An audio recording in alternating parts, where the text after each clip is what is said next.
What we call traditional Chinese medicine, or TCM, is not the original form of Chinese traditional medicine. It is, in fact, a 20th century creation, engineered by the Chinese Communist government through the transformation of traditional medicine. Rather than evolving naturally, TCM was reconstructed to serve political, ideological, and practical purposes in modern China. The birth of TCM. After 1949, when the People's Republic of China was founded, the new government faced a desperate shortage of doctors, hospitals, and medical supplies. Only a few thousand physicians in the country had formal Western biomedical training. To address this healthcare crisis, Mao Zedong declared the policy of unity of Chinese and Western medicine to integrate and cooperate. This policy was not merely a cultural gesture. It was a pragmatic response to medical scarcity and a political decision to build an accessible, low-cost national healthcare network. Why not use traditional medicine as it was? One might ask, if traditional medicine already existed, why not just use it as it was? The answer lies in the government's broader social and ideological agenda. First, the new communist regime sought political legitimacy by demonstrating a uniquely socialist Chinese identity. Reforming medicine became a way to symbolize the birth of new China. Second, there was a massive shortage of healthcare resources. Mobilizing traditional healers was the fastest and cheapest way to expand coverage. Third, the government pursued an ideological goal to create a model of Chinese-style modernity distinct from the so-called Western imperialist science. And finally, it engaged in revolutionary reframing, embedding socialist ideals and revolutionary language into medicine itself to align it with Marxist materialism. So, rather than inheriting traditional medicine, the state re-engineered it into a socialist medical model, a system that could represent the new national identity. Political and economic choices. By the late 1950s, the government formally granted TCM equal status with Western medicine, institutionalizing it as part of the national healthcare system. Integration policies were launched nationwide. Western-trained doctors were required to study the basics of TCM, and traditional doctors were trained in Western biomedicine. This rapid reorganization was a political and economic project to make healthcare universal, affordable, and ideologically compatible with socialism. It was also the starting point for turning diverse, regionally distinct practices into a unified and controllable medical system. Development as cultural capital.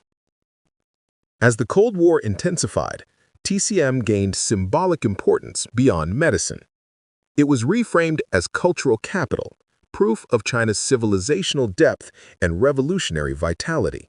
To domestic audiences, it represented national pride, and to the outside world, it was a showcase of Chinese-style modernity, a way for China to assert that it had its own scientific and modern healthcare system, independent from Western models.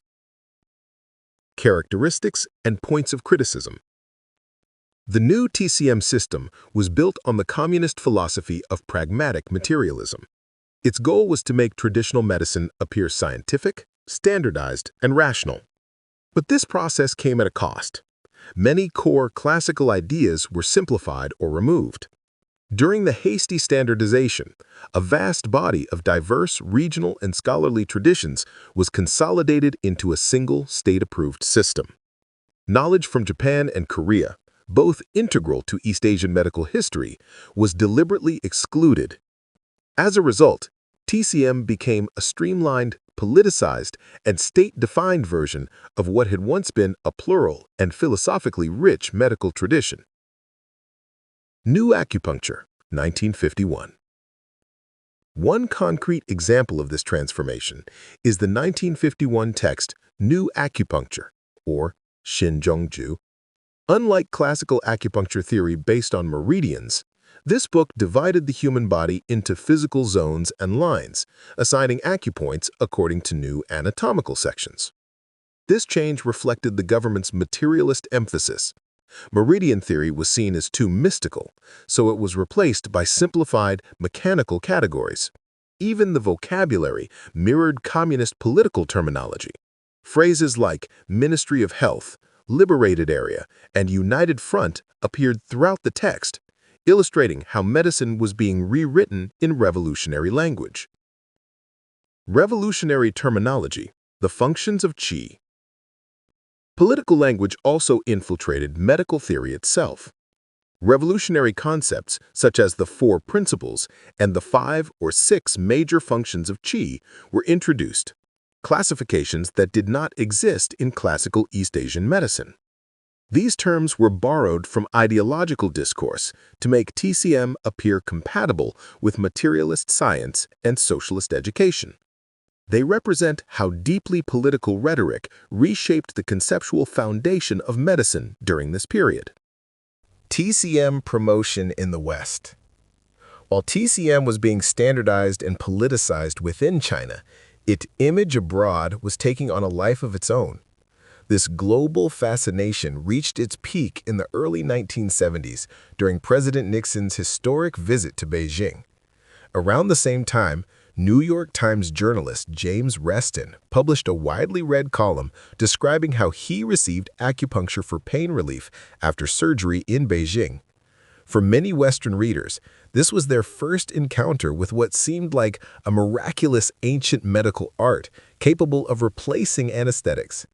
The event became a powerful piece of soft diplomacy, a demonstration of Chinese modernity wrapped in tradition. However, the TCM that the West encountered was quite different from historical traditional medicine. Later, this Western interpretation was further popularized through standardized textbooks and authors like Giovanni Macchiosa, whose works reflected a hybridized, globalized version of TCM rather than its authentic traditional roots. Standardized TCM textbooks. The standardization process culminated in the creation of official TCM textbooks, developed under strict government supervision in less than a decade. This was not an organic academic project. It was a state-engineered reconstruction aimed at codifying TCM as part of the socialist education system. The textbooks sought to rationalize, quantify, and modernize traditional ideas, often erasing their metaphysical or philosophical roots. Later, these standardized volumes were translated into English and exported to the West. They became the foundation for modern Western TCM education. So, the TCM that spread across the world is not an ancient inheritance, but the mid-20th century standard constructed in Mao's China.